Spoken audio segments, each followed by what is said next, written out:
자, 오늘은 제가 준비한 제목은 위대한 신비. 뭐 어떤 이야기일 것 같습니까? 예. 오늘 좀 결혼이라는 그 소재를 가지고 좀 이야기를 나눠볼까 합니다.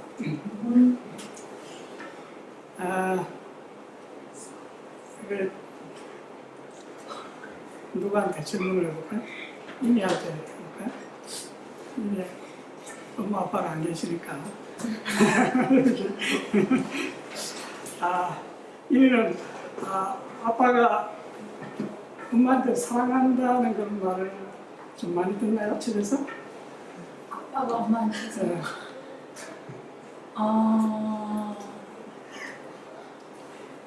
잘못 들어요. 그렇군요. 근데 소아는 사랑하겠지요.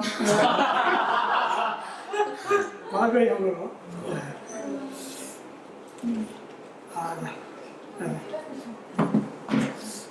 엄마한테 물어보기가 좀 그러네요. 사실 제가 참 신기한 거는 우리 한국 사람들은 저도 어릴 때부터 저희 집에서나 저희 동네에서나 그런 말 하는 거 한 번도 안 들어보고 제가 자랐어요. 그러다 보니 저도 안 배웠으니 저도 말을 할 줄 모르죠. 말을 배워서야 되는데 그런데 참 신기한 것은 우리 한국 사람들은 평생을 사랑한다는 말을 하지 않고도 평생을 같이 살더라고요. 참 그게 사는 건지는 모르지만 어쨌든 헤어지지 않고 이렇게 참 사는 것이 지금 생각하면 참 신기한 것 같아요. 근데 참 여기 호주에 와서 서양 사람들 보니까 하루에도 사랑한다는 말을 수십 번도 하는 것 같아요. 그렇게 사랑한다고 말하면서 또 살다가 헤어지는 거 보면 참 어떠신가요? 그렇게 사랑하는데 왜 또 헤어지는지. 우리 한국 사람들은 사랑한다는 말 한 번도 안 하고 평생을 사는 사람들이 있는 반면에 참 사랑한다는 말을 그냥 이렇게 밥 먹듯이 하면서 또 헤어지는 것을 보면 그것도 참 신비한 것 같아요. 오늘 나누고자 하는 말씀은 그런 신비가 아니고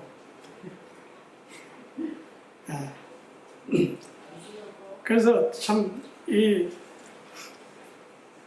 말이라는 것은 그것도 안 해도 문제지만 그 한다고 해서 그게 또 큰 우리 인간의 말은 의미가 있는 것이 아니구나, 그런 것을 느끼면서 자, 오늘날에 우리 여기 청년들이 많은데요. 또 이렇게 들리는 소문을 들어보면 결혼을 안 하겠다는 사람도 많이 있는 것 같아요. 뭐 거기에 대해서 저는 뭐 할 말이 없고요. 자, 오늘날의 결혼은 어떻습니까?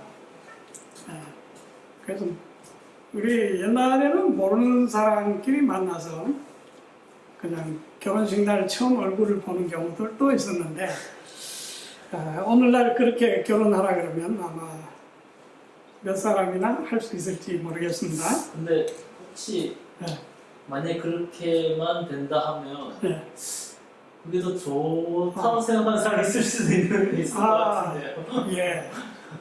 오늘 이제 그런 예도 말씀드릴게요. 자, 하나님께서 우리 이제 모든 것에 그 근원을 알고 참된 하나님의 뜻을 알기 위해서는 우리는 처음으로 돌아가면 다 알 수가 있습니다. 그렇죠?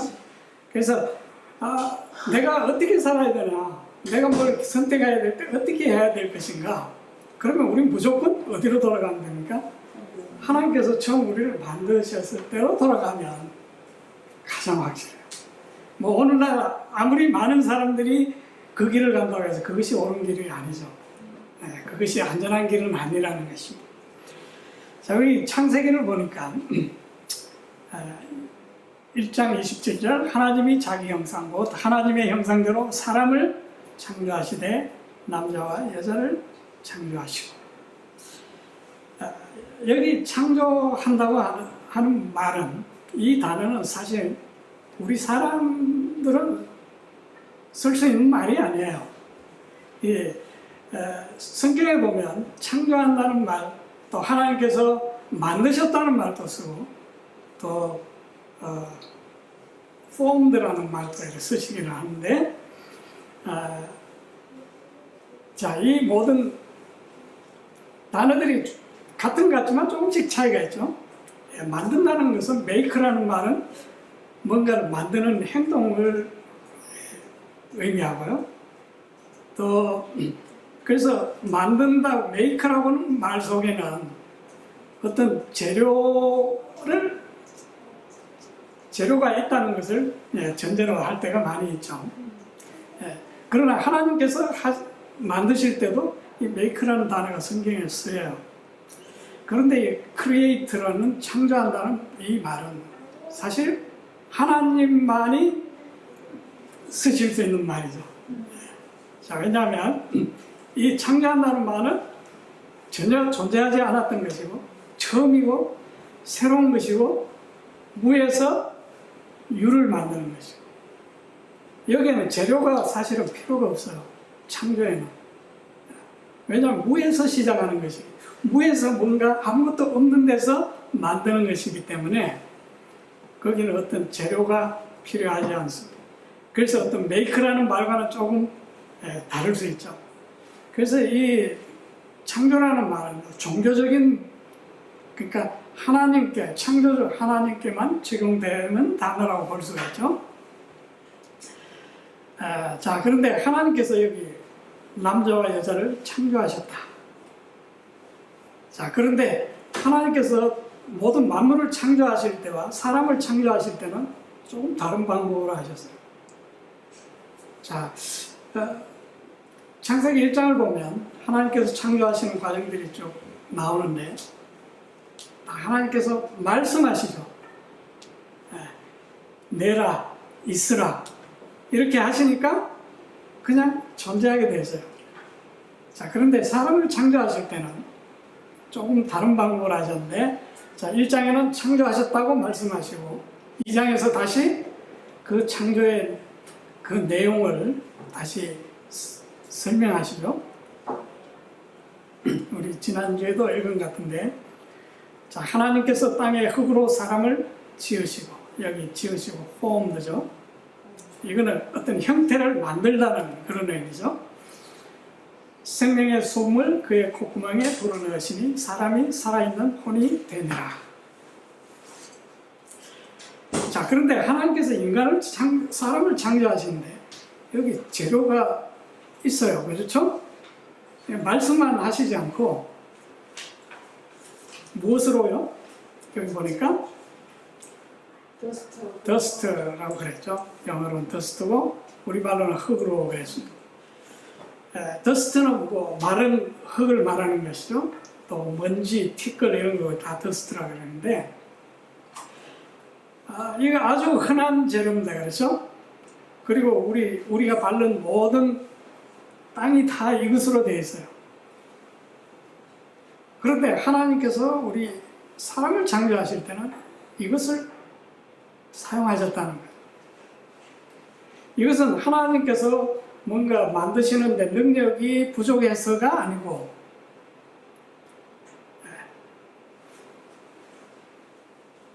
오히려 하나님께서 이 재료도 없이 창조하실 수 없어서가 아니라 그분께서 이것을 사용하셨을 때는 자, 우리로 하여금 우리의 근본을 무엇인지를 우리에게 교훈을 주시기 위해서 그런 것 같아요. 자, 여기 그리고 하나님께서 사람을 만드시고 그를 에덴 동산에 두시고 하나님이 지으신 모든 것들을 그가 관리하도록 맡기셨습니다. 자, 그래서 하나님께서 특별히 이 티끌로 만드셨다는 것은 그를 모든 피조물 위해서 그 하나님 만드신 것을 다스리도록 하셨지만 그의 본분이 항상 그의 근본을 깨닫도록 교만이 지지 않도록 하나님께서 특별히 이 티끌을 모아서 포함하시는 것 같아요. 자, 그런데 이 사람은 아직 혼자였어요. 자, 하나님께서는 그의 창조가 끝나지 않았어요. 그런데 이 사람을 창조하시고 그에게 에덴 동산을 관리하라고 말씀하시고 또 어떤 실과는 먹되 어떤 실과는 먹지 말라고도 말씀하시고 이렇게 여러 가지 그에게 말씀하셨습니다. 그러나 그는 여전히 아직 혼자였고, 자, 하나님은 그가 혼자 있는 것을 그분은 원치 않으셨어요. 왜? 그분의 계획은 아직 남아 있었죠. 자, 그에게 알맞은 짝을 주시려고 하셨습니다.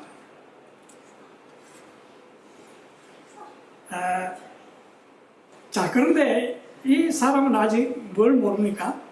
자신이 혼자라는 것을 아직 모르고 있어요. 깨닫지 못하고 있어요. 아담이라는 사람이 처음 창조함을 받았거든요. 그러나 아직 자기가 혼자 있지만 자기가 혼자라는 것을 모르고 있었어요. 자, 그래서 하나님께서는 그의 돕는 배필을 만드시기 전에 그가 얼마나 완전히 자기가 혼자라는 사실을 스스로 알게 되기를 원하셨어요. 자, 그래서 하나님께서 어떻게 하셨는지 볼까요? 창세기 2장 19절에 보니까 주 하나님께서 땅으로부터 들의 모든 짐승과 공중의 모든 날짐승을 지으시고 아담이 그것을 무엇이라 부르는지 보시려고 그것들을 그에게로 데려오시니 아담이 살아있는 모든 창조물을 무엇이라 부르든지 그것이 그것의 이름이 되었더라. 자, 이름은 원래 누가 짓습니까? 네, 그걸 만든 분이 이름을 짓죠. 만든 자가. 왜냐하면 그 이름은 그 만들어진 것의 특성과 여러 가지 그런 것들을 그 이름 속에 포함하고 있죠. 그래서 그 특성을 가장 잘 아는 자는 바로 만든 자이기 때문에 원래 하나님께서 동물들을 만드시고 그 이름을 하나님이 주셔야 되는데 그렇지 않고 그 동물들을 아담 앞으로 이렇게 다 지나가게 하시고 아담으로 하여금 그 이름을 짓도록 하셨습니다. 자, 그런데 아담은 그 동물들이 지나갈 때마다 주저하지 않고 그 동물들에게 이름을 주었어요. 자, 그것은 아담이 하나님께서 그것들을 창조하신 그 목적과 하나님의 생각을 이해를 잘 했다는 말이죠. 그러니까 이제 아담이 이름을 붙이는 것마다 이제 그것이 그 동물의 이름이 되었다고 그렇게 성경은 말하고 있습니다. 자, 그러면서 아담이 모든 동물들의 이름을 지으면서 그가 깨달은 것이 있었어요. 자, 그것이 무엇이었을까요? 자, 여기 보니까 20절에 아담이 모든 가축과 공중의 날짐승과 들의 모든 짐승에게 이름을 주니라. 그러나 아담을 위해서는 그를 위한 합당한 조력자를 찾지 못하였더라. 자, 아담이 뭘 깨달았을까요? 모든 동물들이 다 짝이 있고 다 둘이 있었는데 자기는 혼자라는 것을 알게 됐어요. 자, 그러면서 아담이 뭘 느껴요? 나도 짝이 있었으면 좋겠다고 생각하게 되셨죠. 자, 그가 혼자 있는 것이 좋지 않다는 것을 하나님도 아셨고 아담도 알게 되었습니다. 자, 그래서 하나님께서 이제 즉시로 그 일을 시작하셨는데요. 자, 21절에 보니까 주 하나님께서 아담을 깊은 잠에 빠지게 하시니 그가 잠들매 그분께서 그의 갈비뼈 중에 하나를 취하시고 그것 대신 살로 채우시며 주 하나님께서 아담에게서 취한 그 갈비뼈로 여자를 만드시고 그녀를 남자에게로 데려오시니. 자, 하나님께서 여자를 만드실 때 또 다른 티끌을 주워 모아서 이렇게 뭉쳐서 만들지 않으시고, 자, 이번에 어떻게 하셨어요? 네, 아담을 마취를 시켰어요. 네? 이니처럼. 네. 그동안 어떤 일이 일어났는지 몰라요. 그렇죠? 그동안에는. 자, 아담도 몰랐어요. 그가 깊이 잠들었을 때 잠들게 하시고, 아담의 그 하나님께 만든 그 완전한 아담을 수술을 하신 것이죠. 그 옆구리를 열고 거기서 갈비뼈 하나를 뽑아냈어요. 그리고 그걸 가지고 누구를 만드셨다고요? 하와. 예, 여자를 만드셨다. 그리고 그를 이제 아담에게로 데리고 오셨어요. 자, 아담이 첫눈에 어떻게 됐을까요? 예, 첫눈에 뭘 깨달은? 아, 이 사람이 바로 내 짝이구나. 그걸 알았겠죠. 그래서 여기 아담의 표현을 보니까 아담이 이랬대. 이는 이제 내 뼈 중에 뼈, 내 살 중에 살이라. 이건 아담의 감탄사예요. 얼마나 이 여자를 봤을 때 너무나 기쁘고 환영하는 마음에서 지금 이런 말을, 이런 표현을 하고 있는 겁니다. 자, 그녀가 자기 몸의 일부분이라는 것을 깨달았어요. 그래서 그는 어떻게 했습니까? 이 여자를 자기 몸처럼 사랑하게 됐어요. 자, 이 아담은 그녀를 사랑하는 것이고 자기를 사랑하는 것이라는 것을 알았어요. 왜? 지금 이 여자는 자기 몸에 지금 일부로 만들어진, 그죠? 그러니까 자기 몸이었어요. 그래서 이 여자를 사랑하는 것은 곧 내 몸을 사랑하는 것과 마찬가지라는 것을 그는 깨달았다는 거죠. 자, 그래서 사도 바울은 이렇게 말하죠. 에베소서 5장 28절, 이와 같이 남자들도 마땅히 자기 아내를 어떻게 해요? 자기 몸같이 사랑할지니 자기 아내를 사랑하는 자는 누구를 사랑하는 것이다? 자기를 사랑하는 것이다. 예, 이게 진짜 자기를 사랑하는 거예요.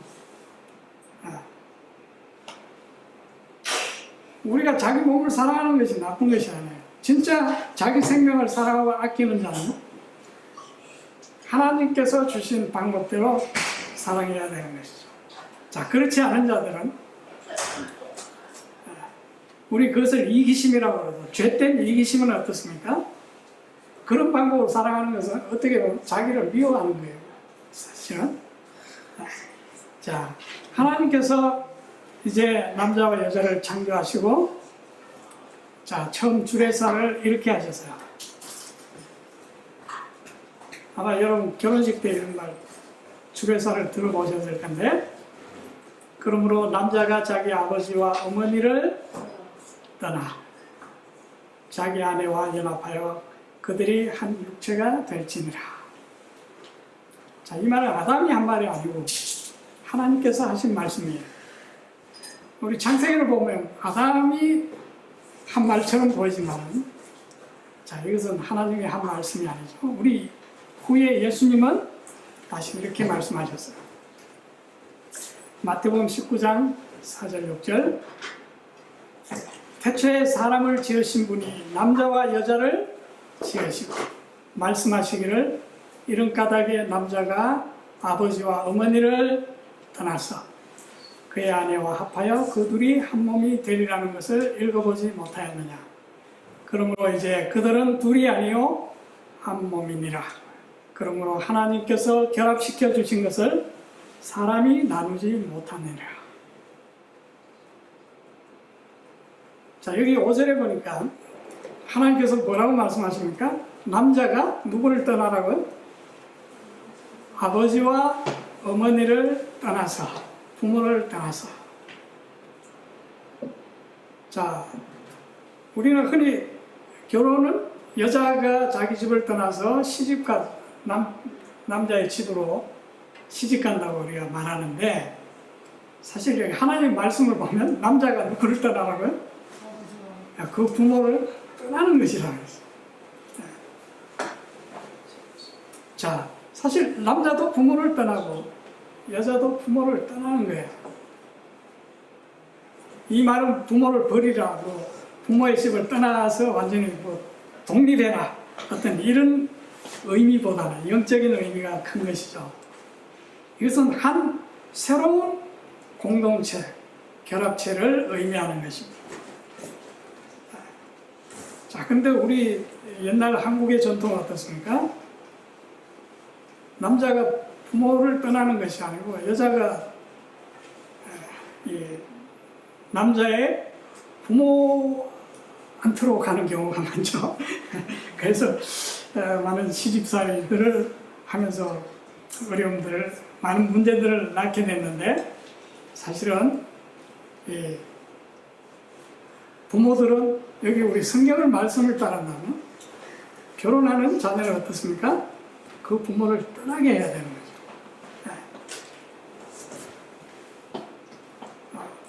거죠. 지금 자녀의 아내가 될 사람은 그 부모에게 시집 오는 것이 아니고 지금 아들에게 오는 것이라는 것이죠. 자, 그래서 우리 구약 성경을 보면 갓 결혼한 사람은 전쟁이 나도 징집을 안 했어요. 또 어떤 중요한 어떤 공무적인 부름이 있어도 갓 결혼한 사람은 거기에 부르지를 않았죠.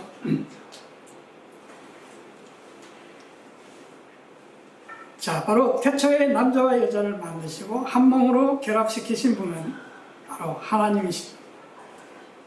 그래서 하나님이 결합시켜 주신 것은 사람이 나누지 못한다. 자, 이 최초의 결혼은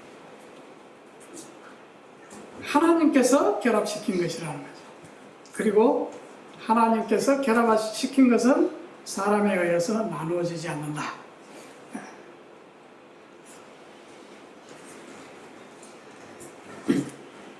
자, 그래서 이 잠언 19장 14절에 보니까 집과 재물은 누구로부터 상속받아요?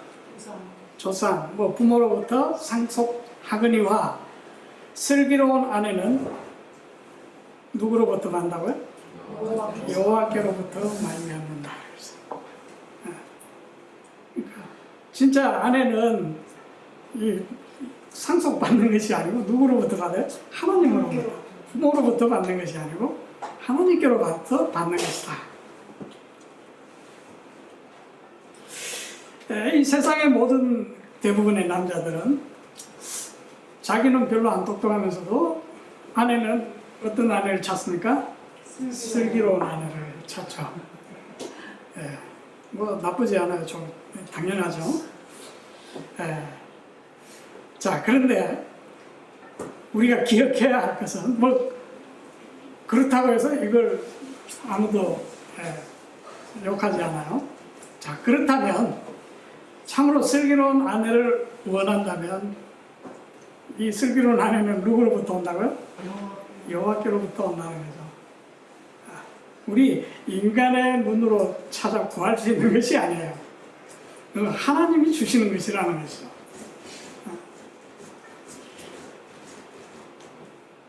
자, 만일 이런 슬기로운 아내를 자기 눈으로 찾는다면 그 사람은 참으로 멍청한 사람이죠. 자, 그러면 우리는 참으로 자기의 반려자를 얻으려면 우리는 하나님께 구해야 된다는 것. 자, 구약에 좋은 예가 있죠. 자, 누구일까요? 예. 나이가 40이 되도록 연애 한 번 못 해본 남자가 있죠. 자, 누굽니까? 이삭이죠. 이삭.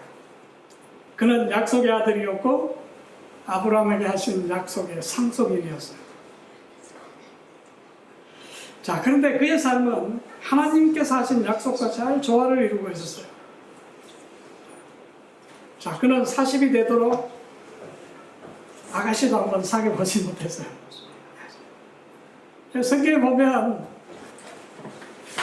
많은 구약시대의 많은 인물들이 자기 스스로 자기 아내를 선택하는 그런 경우들을 많이 볼 수가 있는데 이 이삭은 나이가 40이 되도록 연애를 못 해봤어요.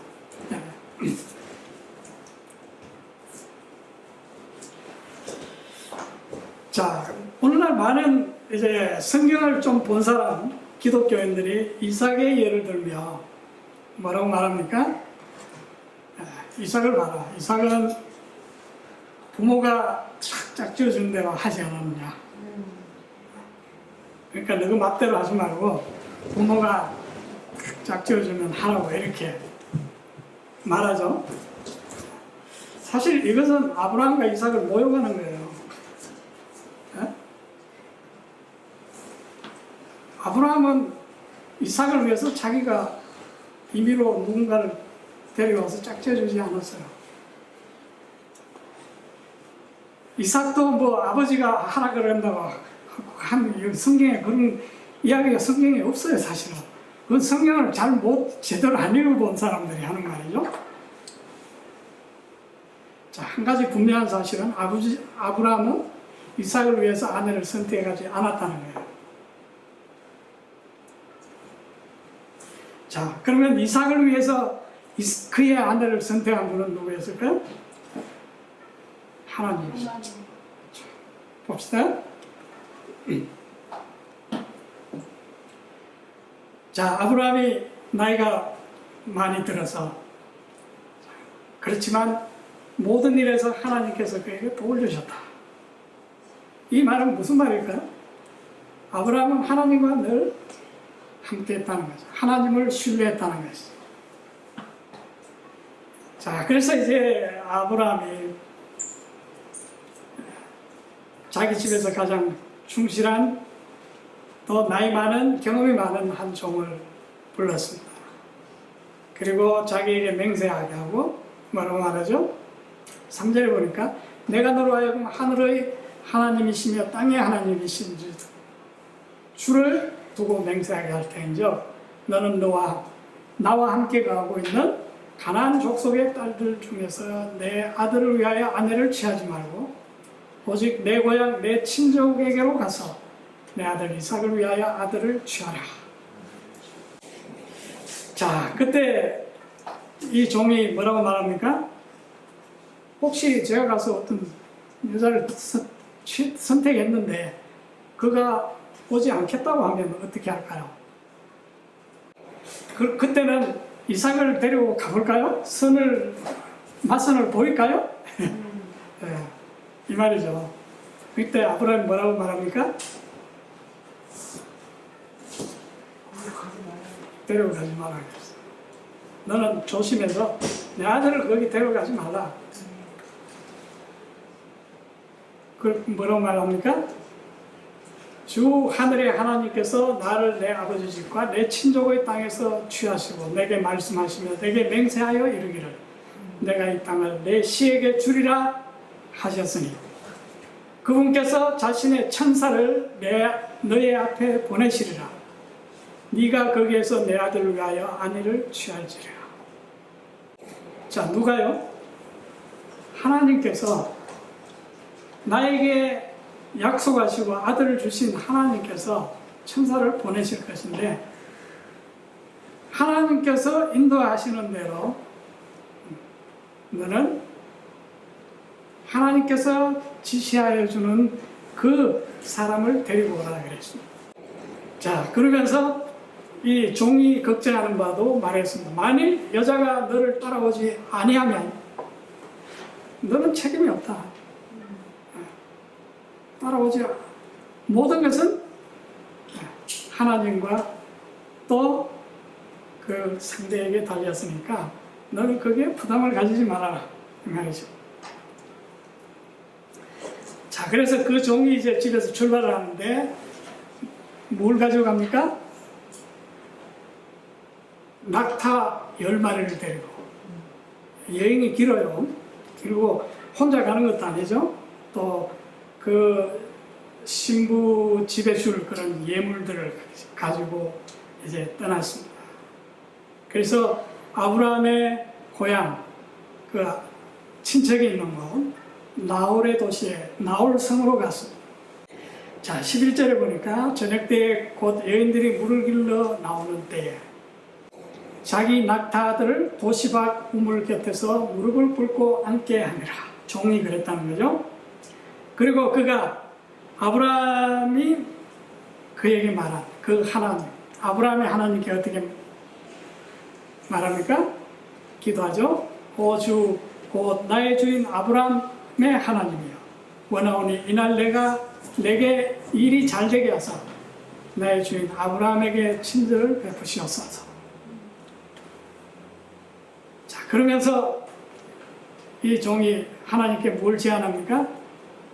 내가 여기 우물 곁에 섰다가 이 도시 사람들의 딸들이 물을 길러 나오면 내가 한 소녀에게 말하기를 원하건대 내 물 항아리를 내게 내려서 내게 마시게 하라 하리니 그녀가 이르기를 마시소서. 내가 당신의 낙타들에게도 마시게 하리이다. 이 말은 무슨 말입니까? 자, 이 종도 누가 하나님이 원하시는 사람인지 선택하시는 사람인지 몰라요. 그래서 그가 하나님께 이렇게 말하죠. 내가 누구에게 지금 네가 그 길러가는 그 물을 나에게 좀 마시게 해라. 그렇게 했을 때 그 소녀가 나에게 또 마시게 하고 또 덧붙여서 어떻게 해요?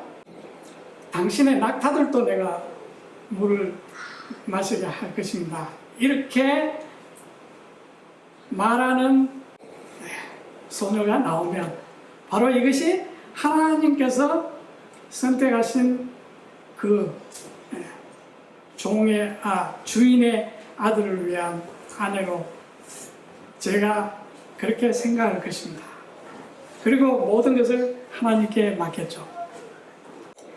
자, 그 기도가 마치자마자 누가 나왔어요?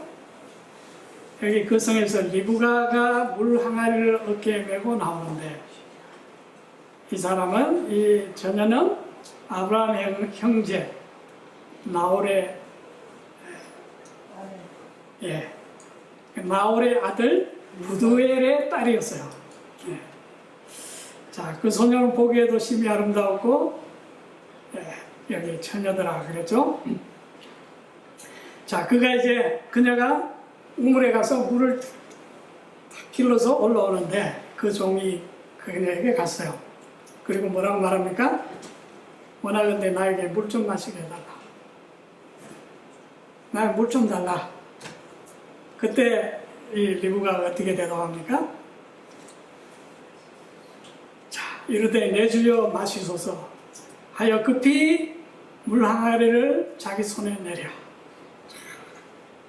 급히 이 나그네가 얼마나 목이 마를까 급히 내렸어요. 그리고 마시게 하고는 뭐라고 말해요? 내가 당신의 낙타들이 마실 때까지 그것들을 위해서도 물을 기르리이다. 지금 낙타가 몇 마리라고요? 10마리예요. 여러분 낙타가 물을 얼마나 많이 마시니 뭐 낙타에 대해 잘 모르도 우리 상식적으로 알고 있지 않습니까?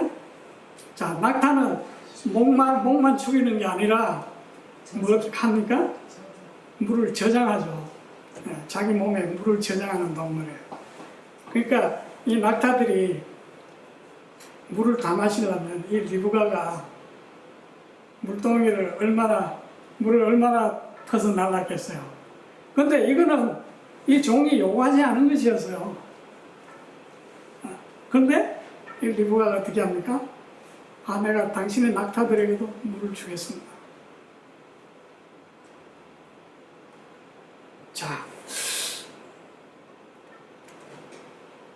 종이 이것을 보고 어떻게 했어요? 그녀를 보고 놀라워하며, 야, 하나님께서 나의 기도를 이렇게 빨리 응답해 주신 몰랐다. 놀라워하며 묵묵히 주께서 자기의 여정을 형통하게 해 주셨는지 여부를 알고자 하더라. 지금 자기가 기도했던 바로 이런 여자가 나타나면 하나님께서 바로 정해주신 그 처녀로 알겠습니다 하고 기도했는데 바로 지금 그런 여인이 나타난 거죠. 자, 그래서 좀 확인해 보고 싶었어요. 종이 그녀에게 물었죠. 누구의 딸이냐? 누구누구의 딸입니다. 그렇죠? 그리고 내 아버지 집에 우리가 좀 묵을 곳이 있느냐? 그때 리브가 어떻게 대답했습니까?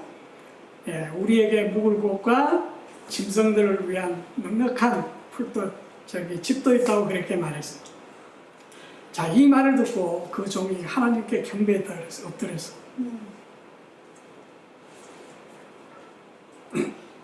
자, 그래서 이제 그 종이 이제 인도를 받아서 이 부두엘의 집으로 가게 됐죠. 그리고 이제 이 리브가의 아버지와 그 오빠 라반이죠. 라반은 미리 리브가에게서 자기 그 딸에게서 그 정보를 들었죠. 그래서 아주 이제 자기 집에 온 손님을 귀하게 이제 대접하고 물도 떠주고 음식을 차렸어요. 그런데 이 종은 내가 이 음식을 먹기 전에 내가 온 목적을 먼저 말하기 전에 내가 이걸 먹을 수 없다. 그렇게 말하면서 자기가 오게 된 목적을 말했어요. 차초지정을 말했어요. 그리고 하나님께 기도한 것과 또 거기서 바로 이 리브가를 만난 것과 그 모든 것을 그가 리브가의 아버지와 오빠에게 이야기했죠. 자, 이렇게 말하죠. 나의 주인 아브라함의 하나님께서 나를 바른 길로 인도하사 내 주인의 형제요 딸을 그의 아들을 위하여 취하게 하셨으므로 내가 머리 숙여 주께 경배하고 그분을 찬양하였나이다. 이제 당신들이 친절하게 진실하게 나의 주인을 대접하시려거든 내게 말하고 그렇지 아니할지라도 내게 말하여 내가 오른쪽으로든 왼쪽으로든 가게 하소서. 지금 나는 이런 목적을 위해 왔고 나는 하나님께 이런 기도를 드렸고 하나님께서 나에게 이런 기도를 응답해 주셨는데 나는 하나님께서 나의 기도를 응답해 주신 것으로 믿는데 자, 이제 대답을 달라는 거죠. Yes or no. 그래서 내가 행할 수 있도록 내 행동을 결정할 수 있도록 대답을 해달라 그랬습니다. 자, 그때 라반과 부두엘이 응답하여 이르되, 자, 이 말을 듣고 이 리브가의 부모와 오빠가 뭐라고 대답합니까? 이 일이 주께로 나왔으니 우리는 그대에게 나쁘다 좋다 할 수 없노라. 자기들이 결정할 수 없다는 거죠. 왜요? 이 일이 주께로 말미암았는데 우리가 yes or no라고 말할 수 있는 결정권이 없다는 거죠. 보라, 리브가가 그대 앞에 있으니 그녀를 데려가서 주께서 말씀하신 대로 그녀가 그대 주인의 아들의 아내가 되게 하라 하매 아브라함의 종이 그들의 말을 듣고 땅에 엎드려 또 주께 경배했다 그랬습니다. 자, 그리고 리브가를 직접 부르죠. 그들이 이르되 우리가 소녀를 불러 그녀의 입에서 물어보리라.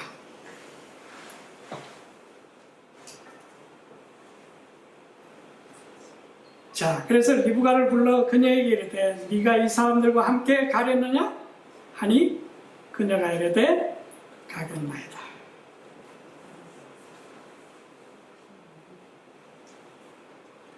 자, 이게 지금 창세기 24장에 나오는 지금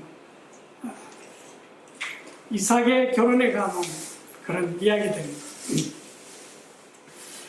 자, 그래서 그는 더 이상 지체하지 않았어요. 바로 어떻게 합니까? 이제 그 리브가를 데리고 자기 주인에게로 돌아오죠. 그리고 그 모든 것을 그에게 일어났던 모든 일을 누구에게 고합니까? 예, 물론 아브라함에게도 말했을 것이고 이삭에게도 말하죠. 자, 67절 이삭이 리브가를 자기 어머니 사라의 장막으로 데려가 그녀를 취하니 그녀가 그의 아내가 되었더라.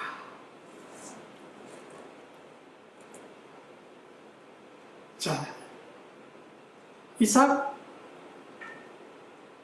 지금 이 모든 일들이 지금 하나님으로 말미암아 일어났어요. 그렇죠? 여기에 토를 단 사람이 아무도 없어요.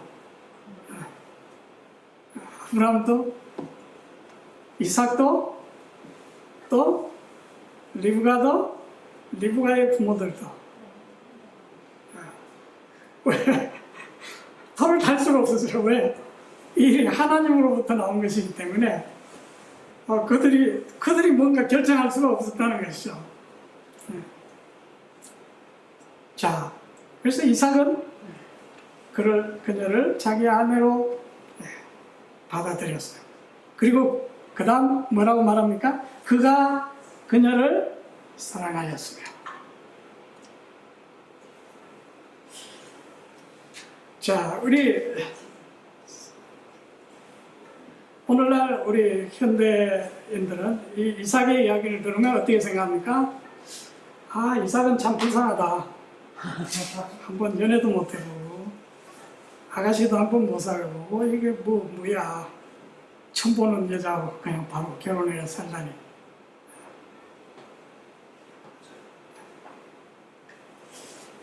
자, 그러나 오늘날 많은 사람들이 결혼 전에 어떻게 합니까?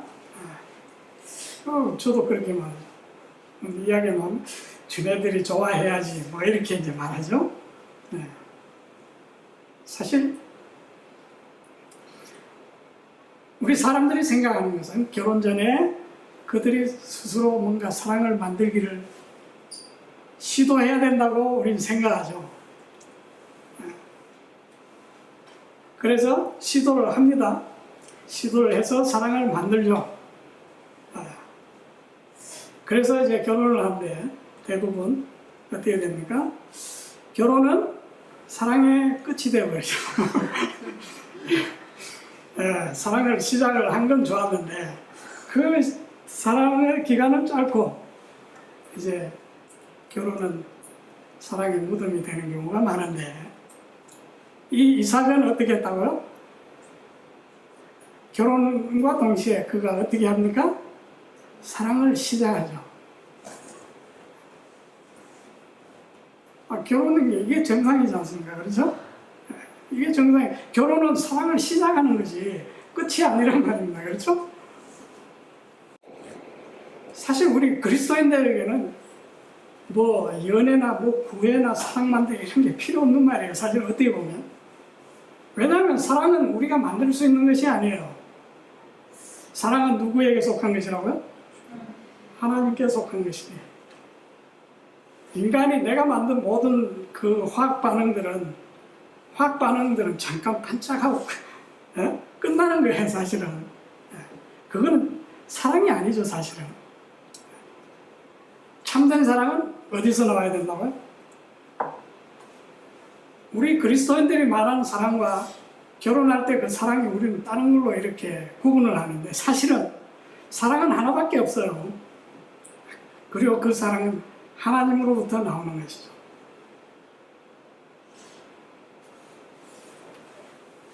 자, 그러므로 우리는 단지 우리에게 주신 성령으로 말미암아 하나님의 사랑이 우리 마음에 부어오시는 것을 허락하기만 하면 되는 거예요. 그걸 우리가 사랑을 우리가 만들려고 노력할 필요가 없다는 거죠. 하나님의 사랑을 우리가 우리의 마음을 열고 받으면 자, 그때부터 우리는 사랑을 하게 되는 것이죠. 그러나 많은 경우에 있어서 결혼에 있어서 그들이 시도하는 그 사랑은 사실은 가짜 사랑이죠. 그래서 오늘날의 많은 불행한 일들이 여기서 발생하는 것이죠. 그렇다고 해서 뭐 남녀간에 만나지 말라, 하여튼 대화도 하지 말라 이런 것이 아니죠. 자, 우리는 우리 각자 누구를 신뢰해야 합니까? 바로 하나님을 신뢰하고 그분께서 선택하여 주시기를 우리가 기도해야 되는 것이죠.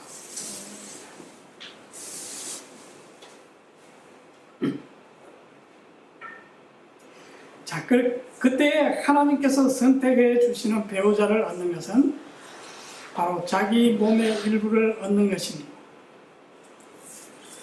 자, 그래서 에베소서 5장 29절에 보니까 지금까지 아무도 자기 육체를 미워한 적이 없고 이때까지 산 사람들 중에 이때까지 자기 육체를 미워한 사람은 없다는 거죠.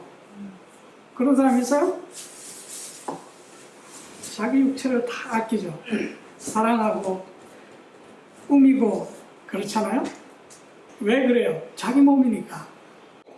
자, 미워하지 한 적이 없고 오히려 그것을 양육하고 소중히 여기기를 무엇처럼요?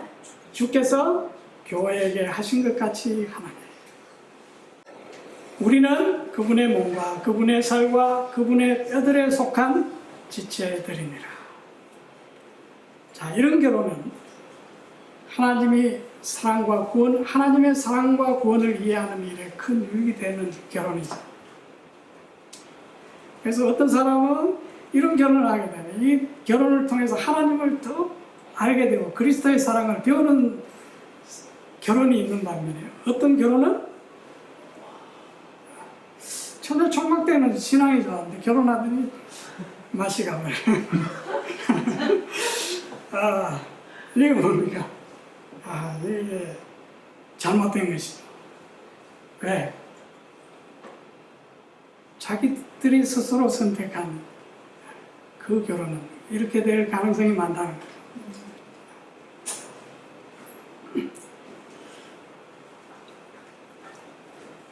자, 사도 바울도 이렇게 말합니다. 31절 에베소서 5장 이런 까닭에 남자가 자기 아버지와 어머니를 떠나 자기 아내와 결합하여 그들 둘이 한 육체가 한 몸이 될지니라. 이것은 뭐라고요? 큰 비밀 신비다. 자, 그러나 내가 그리스도와 교회에 대하여 말하노라. 자, 사도 바울은 이건 큰 신비인데, 이 신비는 뭘 이해하게 한다고요? 그리스도와 교회에 대해서 이해하도록 우리를 이끌어준다는 거죠. 자, 우리 최초의 결혼은 최초에 하나님께서 이 한 부부를 창조하실 때 이미 그 창조하심 속에 창조주의 사랑과 희생을 예고하고 있어요. 자, 아담은 자기 아내를 얻기 위해서 어떻게 했습니까? 깊은 잠에 빠졌죠. 그리고 그의 옆구리가 어떻게 됐습니까? 열리고 그의 옆구리에서 자기 몸의 일부가 취해졌어요. 자, 그렇게 해서 하나님께서 그의 배필을 만들어 주셨어요. 자, 이것은 이미 하나님께서 우리를 소유하시기 위해서, 그분의 몸된 교회를 소유하시기 위해서 어떻게 해야 할 것인지를 이미 보여주신 것이죠. 자, 우리의 창조주이신 그리스도께서 자기 아내의 몸인 교회를 얻기 위해서 어떻게 하셨습니까? 사망의 깊은 잠을 주무셨습니다. 그리고 그의 옆구리의 상처를 통해서, 거기서 흘러나온 보혈의 피를 통해서 어떻게 하셨어요? 그의 아내 된 몸된 교회를 사신 것이죠. 자, 그러므로 그분은 자기의 몸된 우리, 바로 그분의 교회를 어떻게 하실 수밖에 없어요? 사랑하실 수밖에 없는 것이죠. 왜? 자기의 몸이니까.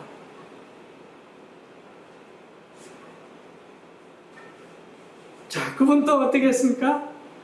우리를 얻기 위해서 아버지를 떠났어요. 그렇잖아요? 하늘 아버지를 떠났어요.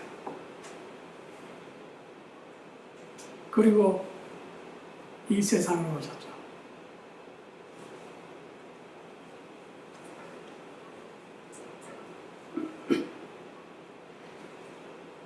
자, 그분의 몸, 그분의 교회는 그분을 자신의 머리로 인정하는 사람들로 구성된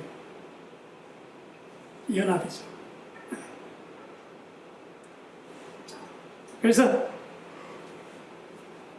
우리 각자가 예수 그리스도를 우리의 머리로 인정하는 그 사람들 한 교회고요. 바로 그 교회는 그리스도의 신부라는 것이죠. 그리고 그리스도는 자기 몸인 그 교회를 사랑하신다는 것입니다. 이것이 바로 결혼이 의미하는 것. 자, 그래서 사도 바울은 이렇게 권면했죠. 아내들이여 자기 남편에게 복종하기를 주께 하듯 하라. 이는 남편이 아내의 머리됨이 그리스도께서 교회의 머리됨과 같음이니 그가 바로 몸의 구주시니라. 자, 그리스도는 누구라고요? 몸의 구주시다. 그리고 그분은 우리의 머리가 되신다. 교회의 머리가 되신다. 자, 그렇기 때문에 아내들은 남편을 복종해라. 야, 요즘은 우리 아내들이 더 똑똑해야 남편들보다. 교육도 더 많이 받고 공부도 더 잘하고.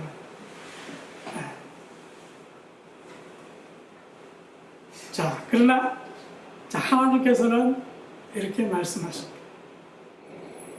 이렇게 할 때 참으로 이 여인은 하나님께서 보실 때 복된 여인이고 세상 모든 사람들에게 칭찬을 받아요. 그렇죠? 세상에도 그래요. 나 남편이 좀 머리 구실을 잘 못하니까 내가 머리를 구실을 하는 그런 사람들이 있죠. 근데 세상은 별로 칭찬을 안 해요. 근데 남자가 좀 조금 모자라도 그 남편이 머리가 되도록 이렇게 도와주는 아내들이 있죠. 그런 아내들은 어떻습니까? 세상에서 존경해요. 비록 그가 머리가 아니지만 세상 사람들은 그걸 다 존경한다니까. 그렇죠? 자, 그래서 우리가 하나님의 말씀을 잘 들으면 그 옛날 말에 어른 말을 잘 들으면 자다가 또 떡이 생긴다고. 하나님의 말씀을 우리가 다 그냥 취하면 우리 다 그것이 우리의 축복으로 돌아온다는 것이죠. 자, 그리고 31절 남편들아 너희 아내 사랑하기를 어떻게 하라고요? 그리스도께서 교회를 사랑하사 교회를 위하여 자신을 주신 것 같이 하라. 자, 이 그리스도께서는 교회를 위해서 뭘 주셨습니까? 자기의 생명까지도 주셨다는 것이죠. 이것이 바로 남편들에게 주시는 하나님의 주례사죠. 자, 이것이 뭡니까? 그것이 사는 일이라는 거예요. 그러니까 지금까지 자기 몸을 미워한 적이 없다는 거죠. 어느 누구도. 그런데 아내를 사랑하지 않는 자는 누구를 미워하는 겁니까? 자기를 미워하는 것이 자기 몸을 미워하는 거예요. 그래서 남편들이 아내를 사랑하는 것은 이것은 너무나 지극히 당연한 곧 자기를 사랑하는 것이다. 이렇게 권면을 하고 계시는 겁니다. 자, 이것이 바로 진리고요. 자, 우리는 이 짧은 시간에 우리가 결혼에 대해서 더 많은 것을 나눌 수 없기 때문에 우리가 몇 말씀을 가지고 우리가 생각해 봤습니다. 참으로 결혼이 우리에게 던져주는 의미는 이거는 참으로 심오하고 영적이고 또 이것은 참으로 큰 비밀입니다. 자, 우리가 이 비밀들이 우리 안에서 이루어지도록 우리는 기도하고 하나님께 우리가 구해야 할 것입니다. 그럴 때 우리는 이 놀라운 축복들을 우리가 누리게 될 것입니다.